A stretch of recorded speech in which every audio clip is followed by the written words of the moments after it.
मैं जरूर जाऊंगा। तो कुछ ऐसा संयोग हुआ, ये आरसीएम बिजनेस मेरी जिंदगी में आया, और केवल आरसीएम बिजनेस ही नहीं, मुकेश जी जैसी अपलाइन मेरी जिंदगी में आई, और उनके ही कहना चाहिए स्नेह का ये नतीजा है कि आज मेरी अपनी जिंदगी का एक सपना पूरा हुआ है कि आज मैं उस भूमि पे हूं जिस पे आने के लिए मैंने कई साल अब अपने मन में इच्छा रखी थी। और आज मैं आपसे बात करने के बाद सुबह मेरा पहला काम है कि मैं यहाँ गुरुद्वारा साहब जाऊं, जो मेरा अपने आप में एक बड़ा काम है मेरे लिए। तो जिन लोगों की भी वजह से मेरा आना यहाँ संभव हुआ है, मैं बहुत वनीत हूं उनके प्रति। मेरे मन में बड़ी श्रद्धा है उन लोगों के लिए, स्पेशली इस बिजनेस के लिए जिसने मेरे को मौका दिया कि कम से कम 40 घंटे की ट्रैवलिंग के बाद मैं आप लोगों के बीच में इस पुण्य का लाभ लेने के लिए पहुंचा हूं। Thank you very much.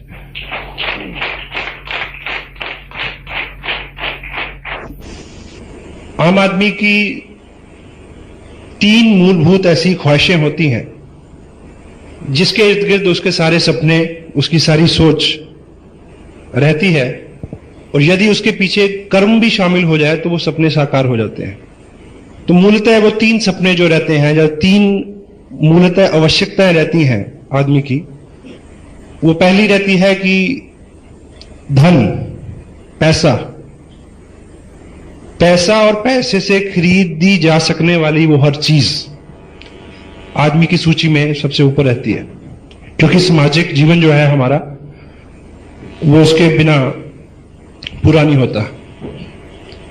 तो दूसरी चीज जो व्यक्ति के दिमाग में सबसे ज्यादा रहती है, स्पेशली एक सामाजिक प्राणी के दिमाग में, वो रहती है पहचान, कि व्यक्ति का कुछ नाम हो, दूसरे लोग उसको नाम से, उसके काम से पहचाने।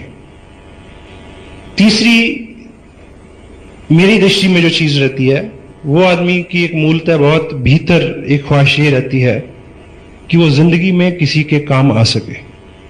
सहमत हैं आप इस बात से? हमारे वहां तो ऐसा होता है, आपके यहां भी होता है? तो पैसे की दृष्टि से मैंने एक चीज आपने सुनी होगी कि आज तक कोई भी व्यक्ति पूरी दुनिया में नौकरी से अमीर नहीं बना, नौकरी से, चाहे कितनी भी बड़ी जॉब हो उसकी। तो यदि आपको आर्थिक दृष्टि से कुछ बड़ा करना है तो आपको बिजनेस को चुनना पड़ेगा।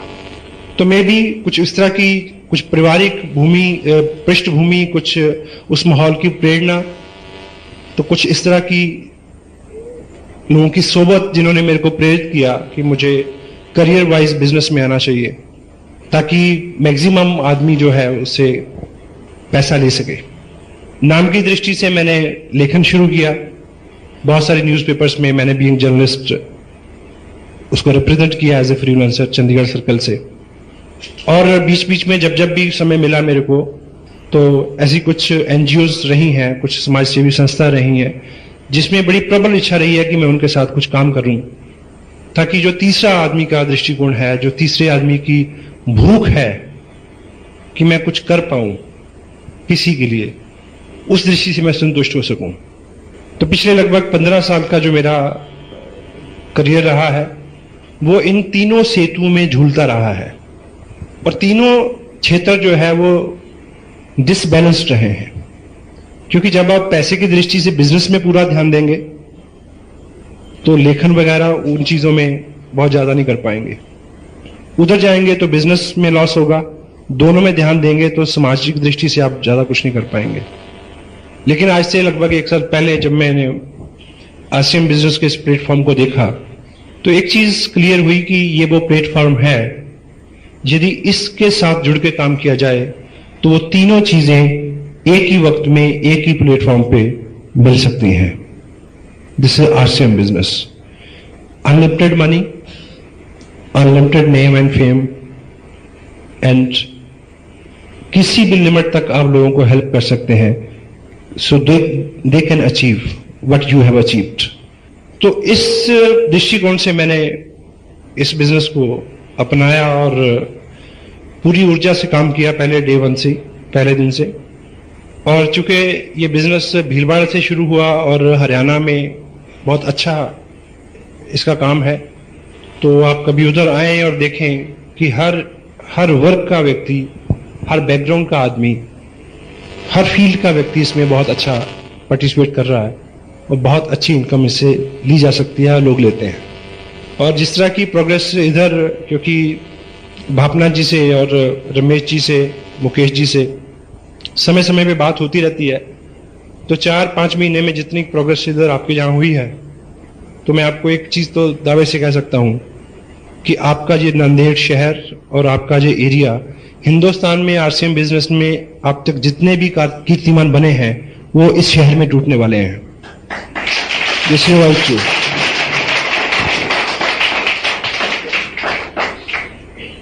चूंकि हमारी इस तरह के बिजनेस की नॉन कन्वेंशनल कोई भी चीज जो होती है उसके बारे में हमारी कोई विशेष ट्रेनिंग नहीं होती, इसलिए हम अनमने भाव से या मनमानी करके इसमें काम करते हैं, इसलिए बहुत अच्छे रिजल्ट हमें नहीं मिलते।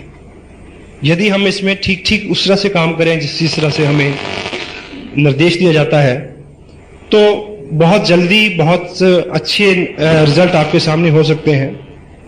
चूंकि जब इस बिजनेस में एक चीज बहुत क्लियर है कि इसमें या तो आप 500, 700, 1000 रुपये महीना बना सकते हैं। क्या एक सेगमेंट ये है कि इसमें आप 500, 700, 1000, 2-3 हजार रुपया महीना बना सकते हैं, या फिर आप इसमें 20, 25, 50 हजार, 1 लाख रुपया महीना बना सकते हैं। बीच में किसी भी रकम को रेगुलर लेना इस बिजनेस से, उसके लिए ये डिजाइन नहीं हुआ है। हेलो, ये उसके लिए डिजाइन नहीं हुआ है। तो जितना बड़ा इसमें पोटेंशियल है, उतना बड़ा आपका पात्र होना जरूरी है। अगर आपका पात्र उतना बड़ा नहीं है, तो उतना बड़ा पुरस्कार आपको मिलने वाला नहीं है। तो इसका जो पात्र है वो कोई डिग्री नहीं है, वो सेक्स की दृष्टि से आप मेल है, फीमेल है, इस तरह की आइडेंटिफिकेशन नहीं है। किसी मंत्री की सिफारिश आपके पास है या नहीं है, किस जात, बरादरी, रंग, भेद से आप कोई सरोकार नहीं है, किस भाषा में आप बात करते हैं, छोटे हैं, लंबे हैं, ठीक, एजुकेशनल सर्टिफिकेट्स, एकेडमिक्स में आपने क्या किया है, स्पोर्ट्स में आपने क्या किया है, इसका कोई लेन देन नहीं है। केवल आपके मन में जो ख्वाहिश है कुछ बड़ा लेने की, कुछ बड़ा करने की, वो सपना आपका जितना बड़ा है, इस बिजनेस का आकार आपके लिए उतना ही बड़ा हो सकता है। तो इसलिए जितनी भी इस तरह की सेमिनार्स होती हैं, या जितनी भी हमारे सिस्टम में बुक्स को पढ़ने के लिए प्रेरित किया जाता है, उसके पीछे एक ही थीम है कि हमारी पात्रता जो है वो थोड़ा विस्तृत हो। You got me? तो चूंकि एक कोटेशन आपने सुनी होगी कि a bad childhood produce a bad person. एक बुरा बचपन एक बुरे व्यक्तित्व का निर्माण करता है, और हमारा बचपन हम खुद नहीं तय कर सकते। कर सकते हैं जी? हमारा बचपन हम खुद नहीं तय कर सकते। हम कहां पैदा हों ये हमारे इख्तियार में नहीं है। और बचपन का ताल्लुक सिर्फ आर्थिक स्थितियों से भी नहीं है। उस परिवार में कितना अच्छा माहौल है, कितने अच्छा आपको गाइड एंड मोल्ड किया जाता है, किस तरह की आपकी मित्रता है, किन लोगों में आप रहते हैं, किस तरह के आपके अंदर डर, विश्वास, अविश्वास, बिलीव, शंकाएं, मतभेद, ठीक, वो सब चीजें उस माहौल से मिलती हैं हमें जहां हमारा जन्म होता है। और जो चीज सबसे गलत होती है हमारे साथ बचपन में, वो ये है कि वो हमारे दृष्टिकोण को बड़ा संकुचित कर देता है। क्योंकि जिस पृष्ठभूमि में हम पलते और बढ़ते हैं, वो बार बार हमें ये एहसास दिलाती है कि हमें सीमित ही सोचना चाहिए। हमारे घर के लोग ही बोलते हैं कि इतने बड़े बड़े सपने नहीं लेते। और समटाइम पेरेंट्स बच्चे को ज्यादा प्यार करते हैं, इसीलिए वो उसको ज्यादा पनपने नहीं देते। You got me? तो जैसे जैसे हम बड़े होते हैं, हम अपने समाज से जिन लोगों में रहते हैं, उन्हीं लोगों से हम प्रेरणा पाके अपने आप को ये मान लेते हैं कि भाई मुझे तो 5000 की नौकरी चाहिए। तो इस तरह जहां पे भी हम अपने आप को सेटल कर लेते हैं, और जिंदगी हमें हमेशा वही देती है जो हम जिंदगी से मांगते हैं। अभी एक किताब आपको जहां अवेलेबल हो जाएगी, अभी 1-2 कॉपियां उसकी हैं, सोचिए और अमीर बनिए, thinking and grow rich. Napoleon Hill इसके राइटर हैं। इस व्यक्ति ने अपनी जिंदगी के बेहतरीन 25 साल अमेरिका में उस वक्त के कामयाब लोगों के साथ रह के इस फैक्ट को दरियाफ्त किया, पता लगाया कि वो क्या ऐसी कलाएं या क्या ऐसे गुण और आदतें हैं जिनको ग्रहण करने के बाद कामयाब लोग जो हैं वो बहुत कामयाब होते हैं। तो एक जगह इन्होंने जिक्र किया है कि आपकी जिंदगी एक बहुत इंसाफ पसंद मालिक की तरह है और वो आपको पूरी छूट देती है कि आप उससे अपना वेतन, अपनी पगार खुद तय करें। लेकिन एक शर्त है, जो आपने तय कर ली वो हमेशा वही आपको देगी। यदि आपने अपनी जिंदगी को बोला कि मैं 5,000 का व्यक्ति हूं तो वो 5 का ही होगा। यदि आपने जिंदगी को बोला कि नहीं मैं तो 2 लाख रुपए का व्यक्ति हूं तो वो 2 लाख रुपए की पगार आप उससे पा सकते हैं। यदि आप उसने बोला कि मैं तो इस स्टेट का मुख्यमंत्री हो सकता हूं तो वो तथास्तु ही बोलेगी कि तुम हो सकते हो। हेलो। तो उसके पास जितना बड़ी हमारी पात्रता हम डिसाइड करेंगे उतना ही बड़ा हमें पुरस्कार मिल सकता है। चूंकि हम आज तक अपनी अपनी जगह पे इसलिए संकुचित दायरे में अपनी जिंदगी को काटने के लिए बाध्य हैं जिसमें हम में से किसी का भी कोई कसूर नहीं है। बचपन में जो शिक्षा हमें मिली है, जिस तरह का दृष्टिकोण हमें दिया गया है, जिस तरह के माहौल में हम पनपे और बड़े और पले हैं, उसी तरह का हमारा व्यक्तित्व हमारे हाथ में है। लेकिन सौभाग्यवश हम कहां से आए हैं उससे कोई फर्क नहीं पड़ता। हम कहां जा सकते हैं ये आज आपके हाथ में है। Now you can decide it. जो बीत गया वो भूत है, चला गया है, उससे कोई फर्क नहीं पड़ता। और हमारा जो बचपन है और उसकी जो हमारी शिक्षा है, एक उदाहरण से आप ये समझेंगे कि एक हाथी के बच्चे को जब पकड़ा जाता है तो उसको एक बहुत पतली चेन के साथ बांधा जाता है, लेकिन वो पतली सी चेन उसके अपने बल के मुताबिक बहुत बड़ी होती है। बचपन में वो बार बार कोशिश करता है उसको तोड़ने की, वो नहीं टूटती है। बार बार वो कोशिश करता है, वो नहीं टूटती है। और लेकिन वो व्यस्क होता है, बड़ा होता जाता है। और 2-4 साल में जब वो पूरा बलवान और पूरा व्यस्क हो जाता है तो उसके अपनी क्षमता के मुताबिक तब वो चेन बहुत छोटी होती है। लेकिन तब उसका मालिक उसको बड़े पेड़ के साथ नहीं बांधता है, झाड़ के साथ ही बांध देता है। लेकिन उसके दिमाग में ये सेट हो जाता है, जैसे ही वो पांव आगे बढ़ाता है, थोड़ी सी खींच उसको पड़ती है तो उसके दिमाग में ये पक्का हो गया कि मैं इसको तोड़ नहीं सकता। इसलिए वो कभी ज्यादा बल नहीं लगाता और सारी उम्र उसके साथ बंधा रहता है। तो लगभग उसी तरह की कहानी आम आदमी के साथ रहती है। जिस तरह की उसकी माइंड की ट्रेनिंग हो गई है वो उसी में बिलीव करता है, उसमें विश्वास करता है कि भी मैं इससे ज्यादा नहीं कर सकता। एग्री करते हैं आप? और कोई भी बड़ा काम शुरू में मुश्किल होता है और हर मुश्किल एक ही बार होती है। हर बड़ा काम शुरू में मुश्किल होता है और हर मुश्किल केवल एक बार होती है, वो बार बार नहीं आती। जब भी उसमें से आप एक बार गुजर जाएंगे तो फिर उसमें बार बार गुजरना अपने आप में एक मनोरंजन हो जाएगा। आप कुछ भी करके देखें। आप पहली बार साइकिल पे चढ़े तो बहुत डर लगा था, लेकिन बाद में साइकिल पे चढ़ना एक मनोरंजन हो गया। इसी तरह से आपने जो कुछ भी अपने जीवन में पहली बार किया है वो पहली ही बार ही उतना आसान नहीं था। और सेकंड, अभी एमएलएम को लेके, क्योंकि मैं चंडीगढ़ में हूं और वहां पे चंडीगढ़ अपने आप में एक ऐसा शहर है, यहां से बहुत सारी कंपनीज मल्टी लेवल मार्केटिंग के नाम पे उन्होंने बहुत कुछ किया है। और वहां हर चौथे दिन अखबार में एक खबर रहती है कि फला फला कंपनी के जो डायरेक्टर थे उनको पुलिस ने पकड़ लिया, ब्ला ब्ला। जो सो कॉल्ड एमएलएम, जितनी भी स्कीम्स चलती हैं, ठीक। तो आज आपके सामने यहां आप लोगों के पास बिजनेस की बात करते हैं तो लोग क्या कहते हैं कि आओ बिजनेस करें, यहां मना करते हैं। यहाँ पे हेलो मना करते हैं, यहां माहौल खराब है, सब जगह मना करते हैं, सब जगह सेम सिचुएशन है। लेकिन आरसीएम बिजनेस एक ऐसा प्लान है जिसको हम बोलते हैं यस प्लान। जो भी इसको ठीक से सुन लेगा वो उसको मना नहीं करेगा, लेकिन आपको यह सीखना है कि ठीक से कैसे सुनाया जाए, ठीक से कैसे दिखाया जाए। ठीक है। और आज जितनी बाहर एक्टिविटी है वो किस वजह से है कि लोग इधर से इधर शिफ्ट होते हैं। लोग शिफ्ट होते हैं पहले तो प्रोडक्ट बेस्ड जो चीज है उसके बारे में अभी जिस स्टेप का मुकेश जी ने जिक्र किया उसमें प्रोडक्ट बेस्ड के कुछ सिंबल मैंने बताए हैं। तो प्रोडक्ट बेस्ड जो चीज है, ट्रू एमएलएम क्या है उसको आप समझें, और फिर इसमें पूरे रिजल्ट आने तक पूरी मेहनत से काम करें। अगर आप कोई बीज को बोते हैं शाम को, तो सुबह निकाल के आप देखें उसको निकाल के कि उगा के नहीं उगा, फिर उसको बो दें, फिर शाम को निकालें देखें उगा के नहीं उगा, तो वो कभी उगेगा। हेलो। तो लॉ ऑफ नेचर जो है उसके मुताबिक इसकी ग्रोथ होनी है।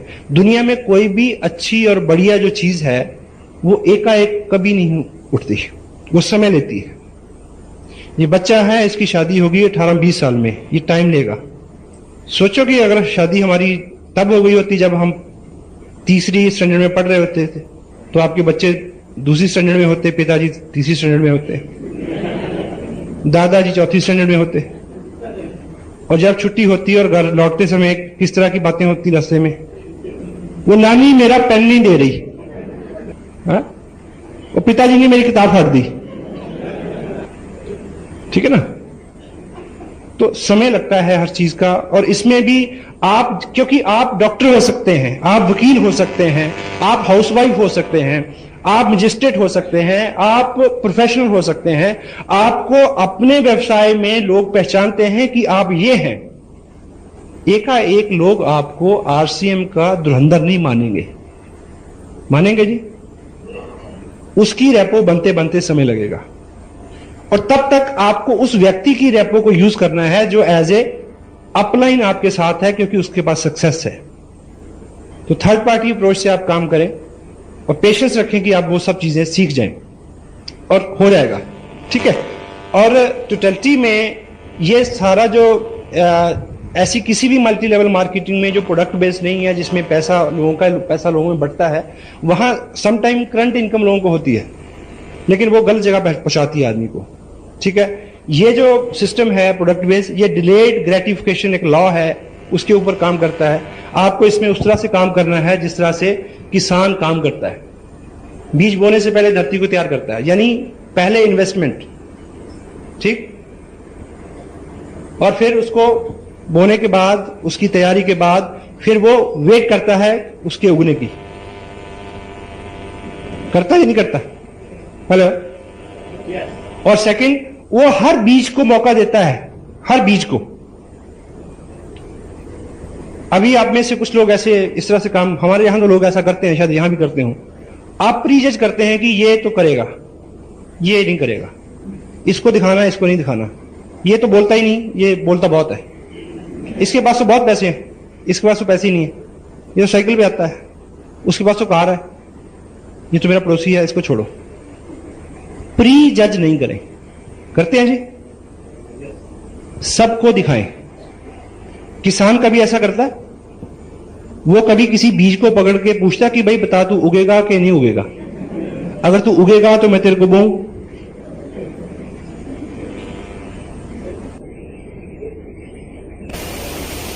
भगवान का शुक्र है कि किसान को पता नहीं होता कि कौन उगेगा। महेश भट्ट को पता नहीं कि उसकी कौन सी फिल्म हिट होगी। अगर उसको पता हो तो फ्लॉप होने वाली को क्यों बनाएगा जी? बनाएगा कभी? अगर हमारे पिताजी को पता हो कि कौन सा बच्चा लायक निकलेगा, तो एक बात तय है कि मैं यहां नहीं होता।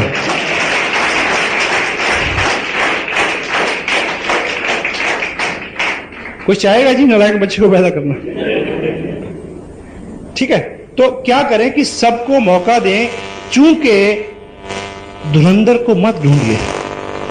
ये सिस्टम आम आदमी को धुरंधर बना देगा, ये बात तय है। We don't use people to build this business. We don't use people to build this business. we use this business to build people and they will build business further. यहां पे लोगों का निर्माण होता है. पहली बार कुछ लोगों ने आज माइक पकड़ा तो आपको लगता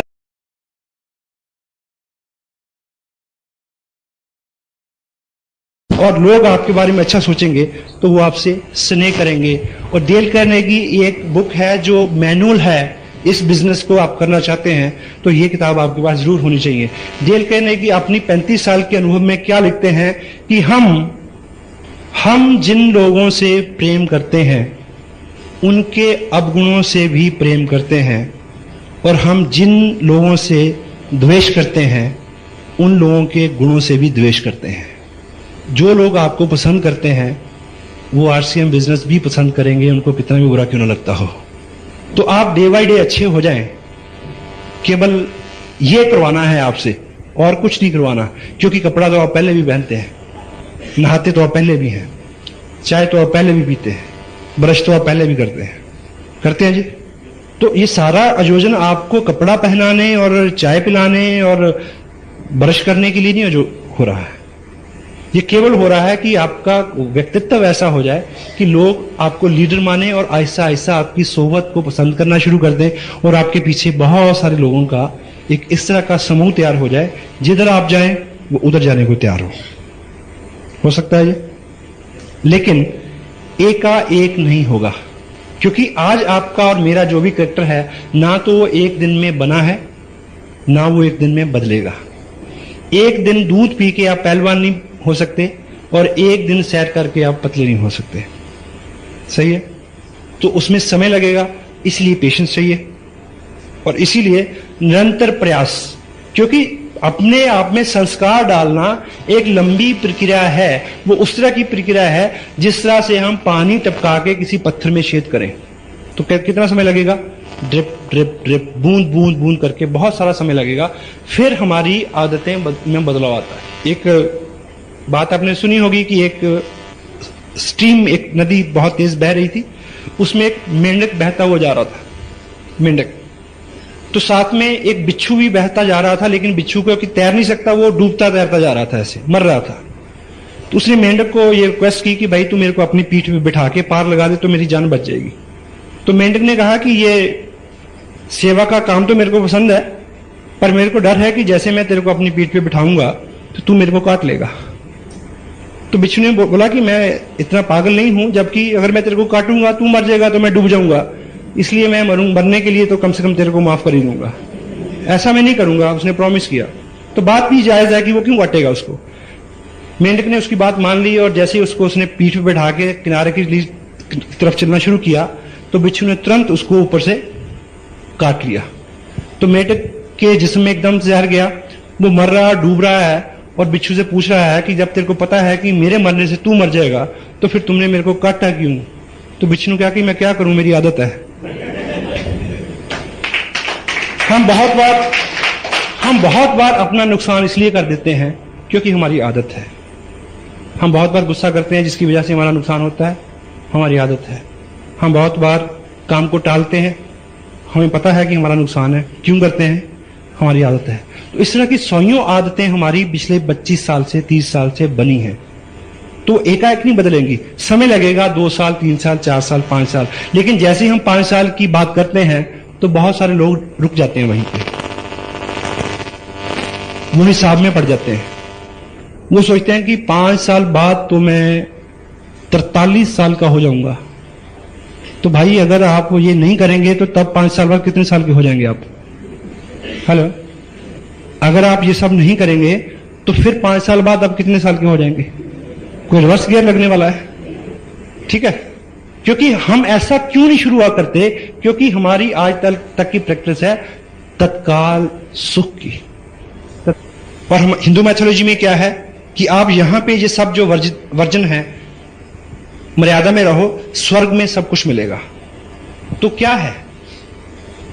तत्काल सुख जो है उसको छोड़ने की प्रेरणा है सारी. यदि छोड़ देंगे तो फिर लंबे समय तक आपको वो सुख मिल सकता है. तो अभी आपके सामने जो भी चीजें हैं उसमें जो तत्काल सुख है यदि उसको छोड़ के आप उसको सारा समय इस काम में डालेंगे तो बहुत कुछ हो सकता है। जितने भी अचीवर आपके सामने हैं, उन्होंने जो कुछ भी किया है, साथ साथ में उन्होंने एक काम जरूर किया है, तत्काल सुख को उन्होंने छोड़े हैं, अपने टाइम को शेड्यूल किया है, मैनेज किया उसको। किस तरह से? समय आप कैलकुलेट करें। आप एक महापुरुष के बारे में मैं जानता हूं, उन्होंने लिखा है कि किसी भी व्यक्ति को अगर आप जानना चाहते हैं कि वो क्या है और अगले 5 साल में क्या बनेगा, तो उसकी 2 चीजें चेक करो कि उसका फालतू समय कहां जाता है और उसका फालतू पैसा कहां जाता है। जिधर वो जा रहा है उसी तरफ और उसी तरह का व्यक्ति वो बनने जा रहा है अगले आने वाले समय में। तो आप चेक करें कि जो आपके प्राइम टाइम है, आपका गृहस्थी है, आपकी नौकरी है, उसके अलावा जितना भी समय बचता है उसको आप जहां डालेंगे, जो आपका रेकरिंग जो भी खर्चा है, जहां आप उसको डालेंगे उस तरह का आपका व्यक्तित्व होने वाला है। सुबह लोग 6 बजे उठते हैं, 10 बजे ऑफिस जाते हैं, 4 घंटे में क्या करते हैं उनको पता है, जबकि वो दैनिक 5 काम जो है, नहाना धोना, चेंज करना, ब्रेकफास्ट करना, वो सारा काम 45 मिनट में हो सकता है। होता ही नहीं होता? हेलो, ये पॉसिबल है। टीवी के आगे बैठना बंद कर सकते हैं आप। क्या एजुकेशन मिलती है जी टीवी में आजकल? सांप भी कभी बहू थी। आजकल जितने भी टीवी पे सीरियल्स चल रहे हैं वो पोस्ट मैरिटल अफेयर्स उसके ऊपर चल रहे हैं, और आपको पता है कि गार्बेज इन गार्बेज आउट, जो चीजें हम अपने दिमाग में भरेंगे उस तरह के रिजल्ट हमारे सामने आते हैं। और एक चीज आप याद रखें, यदि आप अगले 3 साल लगातार टीवी के सामने नहीं बैठेंगे तो टीवी के अंदर आने की आपकी संभावनाएं बढ़ जाएंगी। यह बात इसलिए भी सच है कि जो भी लोग टीवी के अंदर होते हैं वो कभी भी टीवी के सामने नहीं होते। हेलो, लेकिन हम लोग रहते हैं, हम लोग, ठीक है। तो टाइम न्यूज़पेपर आपने सारे, आपको पिछली बार इलेक्शन हुए कितनी सीटों पे कांग्रेस खड़ी थी, बीजेपी खड़ी थी, कौन जीता कौन हारा, सारे आंकलन निकाले थे, उसके बावजूद भी आपके घर में कोई चेंज नहीं हुआ जी? कारगिल में लड़ाई होती है तो आप कमांडर को गाली देते हैं कि उसको तो कुछ आता ही नहीं, भले ही कभी मक्खी ना मारी हो खुद। सचिन एक चौका लगा देता तो क्या होता है बताओ? कोई डर ना मिलते आपको? वो उसको हारने के लिए पैसे मिलते हैं, ठीक है। तो उस सारे समय को आप शेड्यूल करके इसमें लगाएं। और इस बिजनेस के बारे में 1-2 सीरियस चीजें हैं जिसको करने की जरूरत है। वो ये पार्ट टाइम बिजनेस है। कितने लोग हैं जो फुल टाइम करते हैं या करना चाहते हैं? यदि आप फुल टाइम करते हैं तो आप एक चीज गांठ बांध लें, फुल टाइम का मतलब है कि कम से कम 7 से 10 हजार रुपए पर मंथ की आपकी व्यक्तिगत प्रोडक्ट की सेल होनी चाहिए। अगर आप आज से ही इस बिजनेस की इनकम के ऊपर निर्भर होना चाहते हैं तो, अदरवाइज जो आप करते हैं उसको करते रहिए, पार्ट टाइम इसको बिल्ड करिए। और दूसरी बात, यहां पे अभी रमेश जी ने बताया था कि इसमें जो पहला 30% है, 5,000 पे 10%, ये जो इनकम है ये इनकम नहीं है, इनकम है 6% रॉयल्टी। ये जो 30% है ये आपकी स्कॉलरशिप है, इसको इनकम ना माने। और स्कॉलरशिप से किताबें खरीदी जाती हैं, स्कॉलरशिप से घर नहीं चला करते, इनकम के लिए काम करें। और दूसरा, ये एक ऐसी इंडस्ट्री है जो आपको 2 लाख से 5 लाख रुपए पर मंथ दे सकती है, लेकिन इसमें 2 करोड़ रुपया इन्वेस्ट करने की जरूरत नहीं है। यहां कोई भी इंडस्ट्री लगती है तो उसमें 2 करोड़ रुपया लगता है, ठीक है, लेकिन यहां 2 करोड़ रुपया लगाए बिना आप 2 लाख रुपया कमा सकते हो। लेकिन क्या करना होगा, सपोज आप अगर 2 करोड़ की इंडस्ट्री भी लगाना चाहें तो आपको क्या लगता है कि 2 करोड़ की इंडस्ट्री जो है वो आपके घर की बगल में खुल जाएगी, या बाहर जाना पड़ेगा कि प्लॉट लेने? बाहर जाएंगे, पैसा भी लगाएंगे, तो फिर डेली वहां आना जाना जो रहेगा वो आपका क्या रहेगा? रनिंग एक्सपेंस, चाहे पानी, आना जाना, पेट्रोल, ठीक। तो यहां पे आपको 2 करोड़ रुपया लगाने की जरूरत नहीं है, वो भीलवाड़ा में लगा हुआ है, 2 नहीं लगा, कई करोड़ रुपया लगा हुआ है। आपको केवल रनिंग एक्सपेंस बियर करना है, जहां पे टिकट लेना है ईमानदारी से, कोई टेप खरीदनी है, कोई किताब खरीदनी है, किसी मीटिंग में जाना है, उन चीजों को आप ऑनेस्टली इस तरह से बियर करें कि ये आपके फ्यूचर में इन्वेस्टमेंट हो रही है। इस बच्चे से आप तवक्को अगर करें कि ये 6 साल का हो गया, कुछ कमा के नहीं लाया, तो क्या जवाब मिलेगा आपको? हेलो, इस बिजनेस को उतना जवान होने दो कि आपको ये कुछ कमा के दे। पहले आपको इसको पालना है। सक्षम है? तो जिनके 2 बच्चे हैं वो मान लें कि अब तीसरा हो गया है, कोई दिक्कत नहीं, और उसकी आपको 21 साल सेवा करनी पड़ेगी, तब भी बहू उसको बहा के ले जाएगी। इसको आप 2 साल पाल लें, ये कई पीढ़ियां पाल देगा आपकी।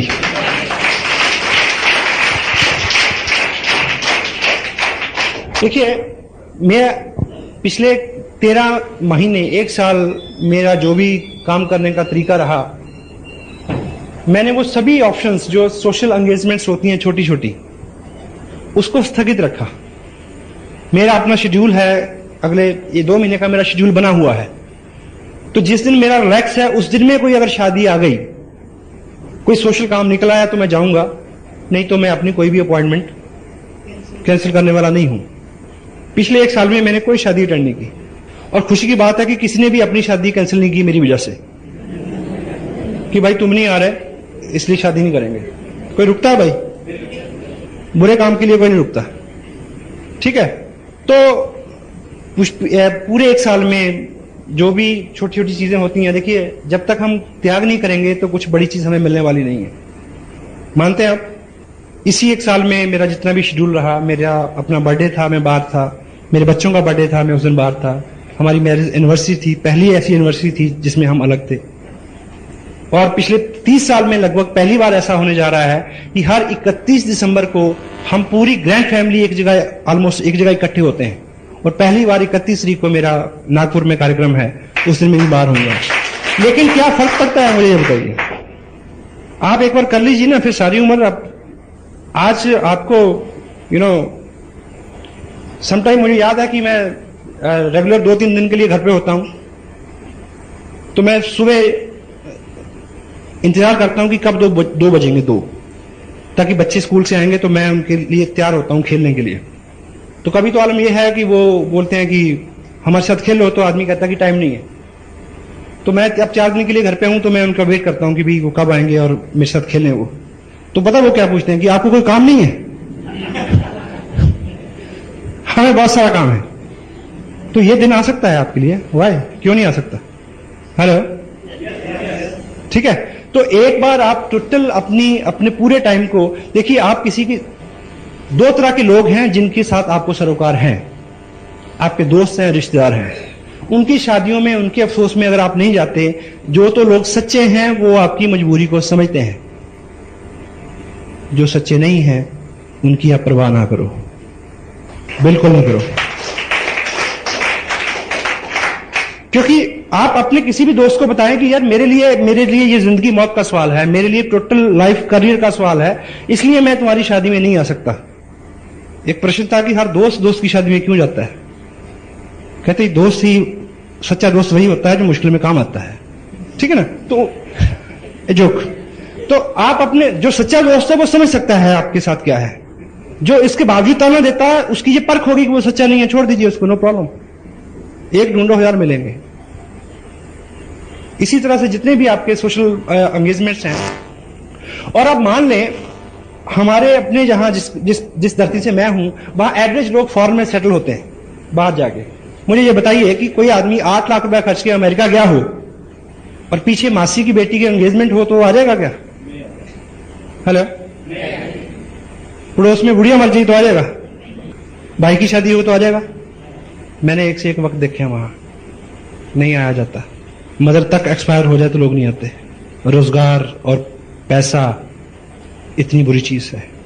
इससे पहले कि कोई नाइट मेयर आपको मिले, इससे पहले कि आपकी जिंदगी में कोई ऐसा कड़ा वक्त आ जाए कि आपको सब कुछ छोड़ के कुछ करना पड़े, पहले ही जग जाओ, पहले ही कर लो। क्यों ऐसे वक्त की इंतजार करते हैं हम लोग? हेलो, देखिए धक्का लगता है तो आदमी, आपको याद होगा कि एक स्टोरी है, एक व्यक्ति इंडिया से फॉरेन गया था LLB करने, कहानी है। उसने LLB की, आके एक अच्छा वकील बन गया, उसके बाद वो अच्छा जज बन गया, जज बनने के बाद वो सुप्रीम कोर्ट का जज बन गया, फिर वो मर गया, कहानी खत्म हो गई। लेकिन इस कहानी में एक मोड़ है कि वो जब वो वकील बनने गया था तो उसको ट्रेन से उठा के बाहर फेंक दिया इसलिए कि वो इंडियन है। फिर वो आके वकील नहीं बना, राष्ट्रपिता बना। अगर वो धक्का नहीं पड़ा होता तो करेंसी नोट के ऊपर उसकी फोटो ना होती। हेलो, तो हम उस धक्के का इंतजार क्यों करें? पहले ही जग जाए। हेलो, जितनी भी किताबें, जितनी भी बातें, जितनी भी हम आपसे यहाँ जितनी भी प्रेरणा आपको मिलती है कि हम ये पढ़ें, क्योंकि कहीं ना कहीं किसी ना किसी चीज की घटना, किसी ना किसी घटना से आदमी को प्रेरणा मिलती है कि वो कुछ बड़ा करे, वो जग जाए। ठीक है, तो हम खुद अपने सेल्फ डिसिप्लिन से अपने आप को मैनेज कर लें तो वो सबसे अच्छा रहेगा। जैसा मैंने पहले थोड़ा सा इस इशू को कवर किया है कि इस बिजनेस में आपकी प्रगति आपके व्यक्तित्व के विकास में जो होने वाली प्रगति है उसके ऊपर निर्भर करती है। ये बिल्कुल सत्य है। टोटल ऑनेस्टी, और ऑनेस्टी भी ऐसी तो उसमें बोल्डनेस हो, डरे ना, कुछ होने वाला नहीं है। आपने एक कुछ लोग डोल जाते हैं। एक कहानी आपने सुनी होगी, एक लकड़हारा था, लकड़ी काट रहा था, उसका कुल्हाड़ा पानी में गिर गया तो देवता प्रकट हुए। तो देवता ने एक कुल्हाड़ी निकाली, उसमें से पानी में से सोने की थी। पूछा कि तुम्हारी है? उसने बोला नहीं। उसने दूसरी निकाली, चांदी की थी, बोला तुम्हारी है? क्या बोला? उसने तीसरी निकाली, सोने की। पूछा तुम्हारी है? तीसरी लोहे की निकाली जब असली वाली, तो पूछा कि ये तुम्हारी है? उसने क्या बोला? हाँ मेरी है। तो देवता बड़ा प्रसन्न हुआ, तो उसने तीनों कुल्हाड़ी उसको दे दी। ये सतयुग की बात है। कल युग में फिर भगवान ऊपर से विचरण कर रहे थे तो एक वही लकड़हारा नदी के किनारे रो रहा था। भगवान ने देखा कि बंदा तो वही लगता है, तो देखें कल युग का क्या असर हुआ इसके ऊपर। लेकिन वो आदमी ईमानदार था। भगवान आए तो बोला क्यों रो रहा? कहता जी मेरी बीवी गिर गई इसमें। क्या हुआ? मेरी बीवी पानी में गिर गई। तो देवता ने कहा कोई दिक्कत नहीं। देवता अंदर गए, उस फटा से प्रीति जिंटा को निकाल के लाए। तो पूछा तुम्हारी है? कहता हाँ। भगवान कहते कि अच्छा, कलयुग का असर तेरे पे भी हो गया? तेरे को याद नहीं कि सतयुग में मैंने क्या किया था? कहता प्रभु याद है, इसलिए तो मैंने हाँ कह दी। कहते मतलब? कहता मुझे पता है कि आप बहुत अच्छे हैं। आप पहले प्रीति जिंटा को लाए, मैं आपने पूछा तुम्हारी है? मैं कहता नहीं। फिर आप माधुरी को लाते, आप पूछते तुम्हारी है? मैं कहता नहीं। फिर आप मेरी वाली को लाते, आप पूछते तुम्हारी है? मैं कहता हाँ। तुम तीनों मेरे को दे देते। मैं बड़ा परेशान हूं, मैं तो एक से परेशान हूं। ऑनेस्टी ऐसी कि मुश्किल वक्त में डोले ना। वर्चुअली कुछ माहौल बिगाड़ दिया मैंने शायद।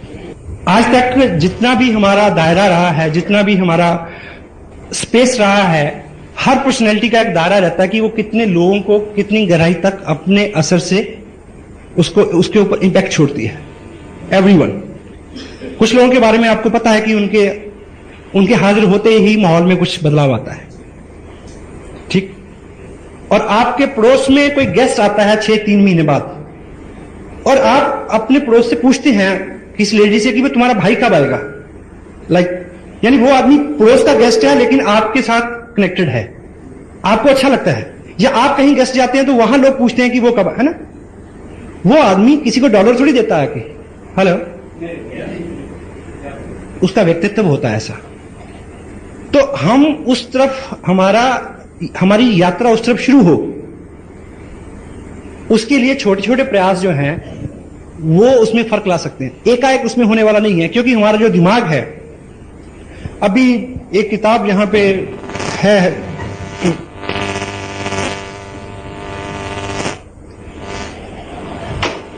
दुनिया का सबसे महान चमत्कार।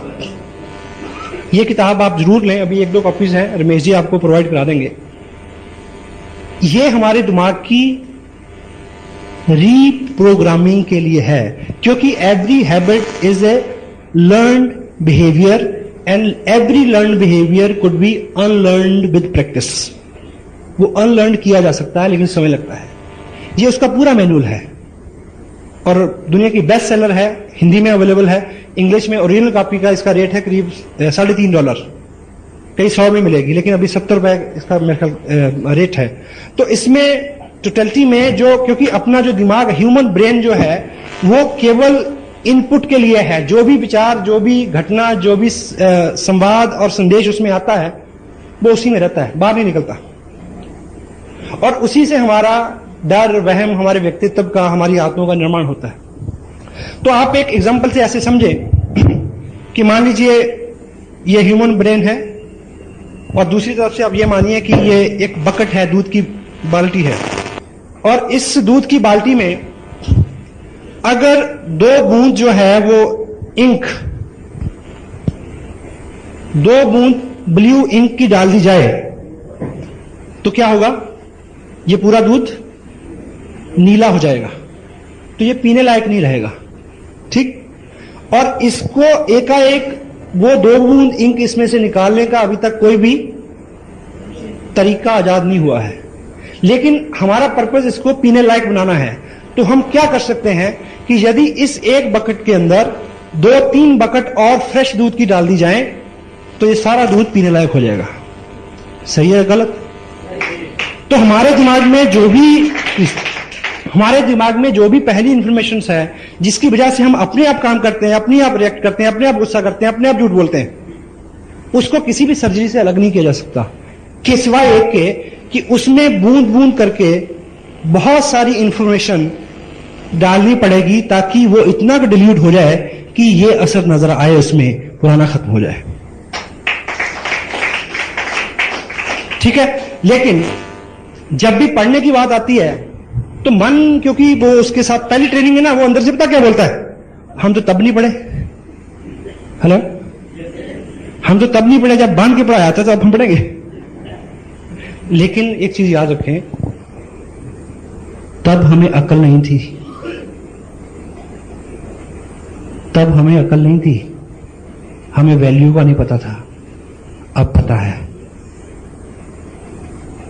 और दूसरा, आपने गणित नहीं पढ़ना, ना पानीपत की लड़ाई पढ़नी है। आज आपने वो पढ़ना है जो एकाएक सीधा आपको रिलेट करता है और आपके लिए रुचिकर है और आपको एकाएक रिजल्ट देने वाला है। और ऐसा नहीं है कि आप 2 घंटे की छुट्टी लेके पढ़े, छोटे छोटे सेगमेंट्स में पढ़े। कैसे? संकल्प नहीं पहले तो, क्योंकि संकल्प एक ऐसी ताकत है जो आपके लिए सब चीजें अरेंज कर देती है। आप कल दोपहर को घर जाएं, आपको बहुत भूख लगी है और आप देखें कि मैडम तो टीवी के आगे वो देख रही हैं सांप भी कभी बहू थी, खाना बना नहीं है, तो आपको गुस्सा आएगा। मे भी आप कुछ महाराणा प्रताप और शिवाजी की भूमिका में आ जाएं।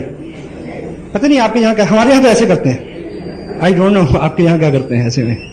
ठीक है, तो गुस्सा आता है जी, हेलो, क्योंकि भूख लगी हुई है। लेकिन अगले दिन आपका फास्ट हो, व्रत हो, आप घर में आए, कुछ खाना नहीं बना, तो आपको गुस्सा आएगा? नहीं आएगा, क्योंकि संकल्प की ताकत साथ में है। आप रोजे से हो तो गुस्सा आएगा? नहीं आएगा।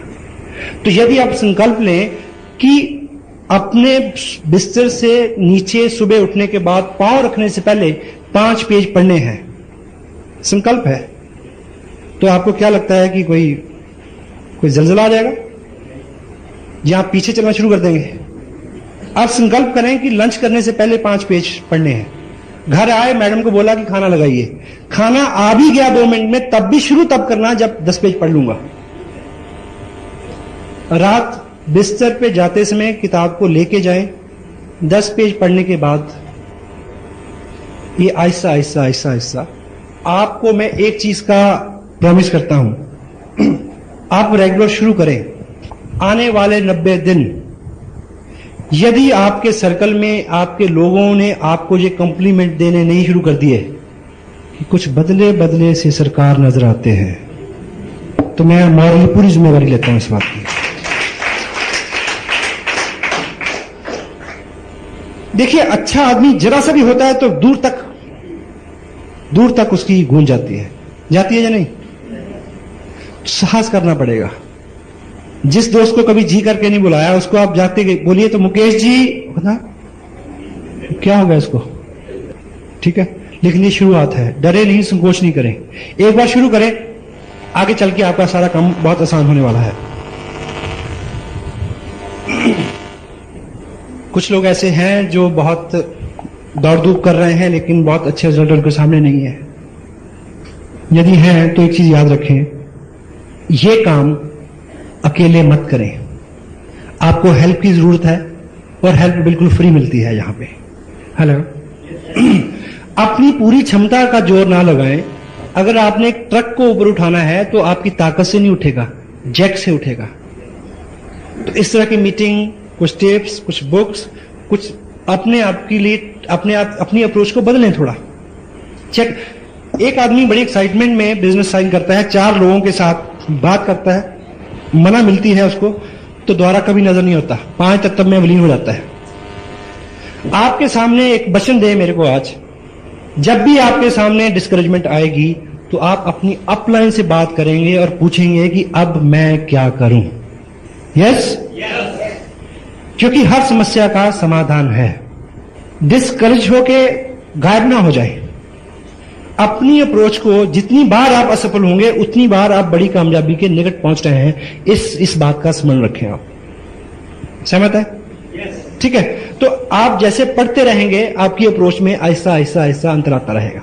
एक इंटरनेशनल प्रॉब्लम पे मैं आपसे बात करना चाहता हूं, वो है सेकेंड लेग सिंड्रोम। एक लेग नहीं चल रही। कितने लोगों के साथ ये प्रॉब्लम है? या एक टांग छोटी है जी, सब ठीक है? हेलो, है किसी के साथ?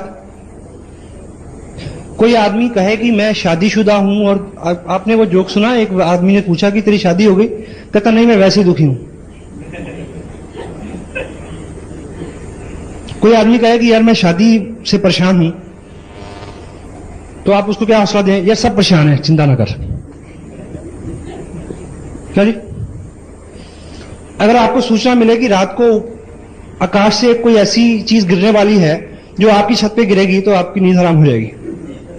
अगर समाचार ये हो कि पूरी दुनिया डूब जाएगी तो आप कहेंगे जहां सब डूबे जहां हम डूबे कोई चिंता नहीं है। होता है? तो मैं आपको एक अच्छी खबर देने वाला हूं, यदि आपकी सेकंड लेग में काम कम है या अभी नहीं है तो ये इंटरनेशनल प्रॉब्लम है, चिंता ना करें। ये सबके साथ है, ठीक है? और होता क्या है, ये क्यों होता है? ये 2 कारणों से होता है। कुछ लोग, क्योंकि हम आपकी ऑर्गेनाइजेशन में भी 2 तरह के लोग होंगे, कुछ लोग तो बहुत कमिटेड, बहुत मेहनत, ठीक काम कर रहे हैं, उनके साथ भी समस्या रहेगी। और कुछ लोग सिर्फ उन्होंने क्या किया कि पर्चा भरा, एक आदमी को स्पॉन्सर कर दिया, जहां उनकी अपलाइन में ने किसी आदमी को उनके नीचे स्पॉन्सर कर दिया। उनकी एक लेग बहुत बड़ी है, दूसरी में कुछ भी नहीं। जो आदमी ये शिकायत करता है कि मेरी दूसरी चलती नहीं है, तो बड़े ख्याल रखे कि उसकी एक भी नहीं चलती।